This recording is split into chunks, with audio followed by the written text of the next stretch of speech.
রূপা মিশকার কেবিনে ঢুকে মিশকাকে বলে যে তোমার চোখ মুখ দেখেই বোঝা যাচ্ছে তুমি মিথ্যা কথা বলছো। তখন মিশকা রূপাকে বলে যে ওহ, আমার শরীরটা ভালো নেই, তুমি এত চিৎকার করলে আমার মাথায় লাগছে। এরপর মিশকা রূপাকে বলে যে রূপা তুমি কি করছো, তুমি কি করছো রূপা, হোয়াট আর ইউ ডুইং, তুমি কি করছো রূপা, তুমি কি করছো।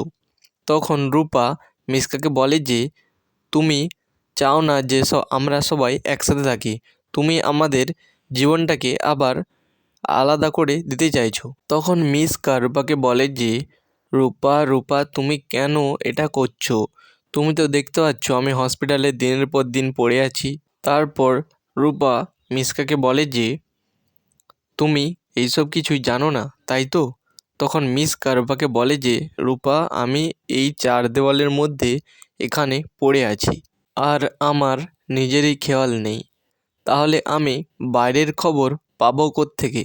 আচ্ছা তুমি আমাকে বলো কি হয়েছে, তুমি আমাকে ঠান্ডা মাথায় বলো।